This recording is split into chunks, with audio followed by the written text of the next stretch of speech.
जलबंदी मालकानगिरी जिला पोलो उपरे लहड़ी भांगुची बन्या जल। ए होची मालकानगिरी जिला पोटेरु पोलो उपरर चित्र। पोलो उपरे आंठुए उच्चर बन्या जल प्रवाहित होइतबा बेले पोलोर उभय पटरे शताधिक गाड़ीर लंबा लाइन फल मालकानगिरी ठारू मोटू 226 नंबर जातीय राजपथ दे पूरा दक्षिण भारत सह जोगाजोग विच्छिन्न हो पड़ी। मालकानगिरी जिले में गत 24 घंटा मध्य 134.74 मिलीमीटर वर्षा रेकर्ड होईछि। चित्रकोंडा ब्लॉक रे सर्वाधिक 199 मिलीमीटर वर्षा रेकर्ड होईछि।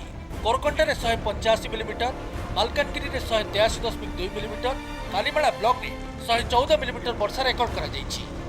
हाई लेवल पोलो निर्माण करने लगी एनएच डिविजन पक्षरु मंजूरी हो सारी एवं केंद्र मंत्री नितिन गडकरी अनुमोदन दे सारी। स्थानीय सांसद बारंबार एने केंद्र को जनवा पर मंजूरी हो सारी पोलो निर्माण काम। तेज बर्तमान एपर्यंत पोलो निर्माण काम द्रुत गति में आगे पारना हे तो आहरी किछि वर्ष लगी तेज यार भितर कहुपे जो पर्यंत एठारे हाई लेवल ब्रिज निर्माण न होती हे तो एमती दुर्दशा आहरी भोगवाक पड़ो। कारण आप देखिपे गत काली अवस्था एमती लगी रही। भरा नईर भ्रम सृष्टि करुछि 226 नंबर जातीय राजपथ। कंगारुकोंडा पोलो उपरे 10 फुट उच्चर बन्या जल।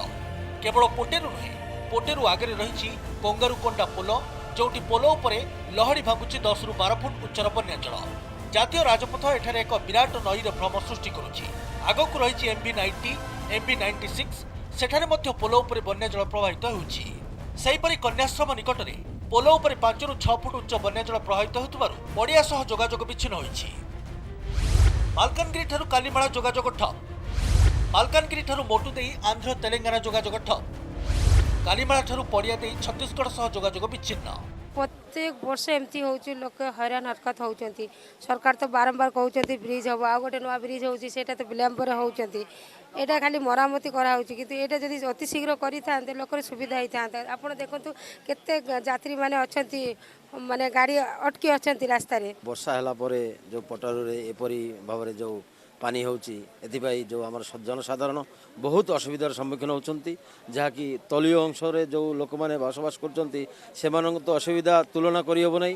आ जहाँकि ए वर्षा भितरे हमर जदि ब्रिजटा जदि ठीक भाबरे उच्चा करी निर्माण करि थांता हेले आमे जो पब्लिक ए जगह अछंती ए पब्लिक मनकर एते समस्यार सम्मुखीन हेइ न थांता। पंगाम पोलो उपरे पानी। तर्लाकोट पोलो उपरे 2 दिन धरी बन्या जल प्रवाहित होउछि। तर्लाकोट MB36 रे विपदसंकुल अवस्था 3टी स्कूल छात्र छात्री जीवा आसवा करुछंती। पांगाम पोलो उपरे बन्या जल प्रवाहित होउतबारु जयपुर ठारू मालकानगिरी जोगाजोग विच्छिन्न होइछि। तर्लाकोट पोलो उपरे गत 2 दिन धरी बन्या जल प्रवाहित होउतबारु मालकानगिरी ठारू बालीमेला देई चित्रकोंडा पर्यंत जोगाजोग ठप। आउ जातीय राजपथ समेत राजरास्ता और ग्रामांचल मध्य पानी आउ पानी। स्वाभिमान अंचल रे गोरासतु पोलो उपरे बन्या जल प्रवाहित होउतबारु स्वाभिमान अंचल 30 रु अधिक गाँ सह जोगाजोग ठप होई पड़िछि। आउ पूरा स्थिति उपरे नजर रखिछि जिला प्रशासन। समस्त जिला प्रशासन सतर्क अछंती एवं सब जगह को सजग करके देखुछु केमती कौन जगह किसी घटना न घटे से आम जगीछु। समस्त आम एपर्यंत सेमती माने कंडीशंस आसी ना जेतु आमर कटअप किसी सेमती इवाकुएशन है ना। जदि सेटा हुए ताल हम इवाकुएट करिवे और सेति भी पदक्षेप नेब। समग्र मालकानगिरी जिला जलबंदी हो पड़िबारु जीवन यात्रा एक प्रकार ठप हो पड़ी।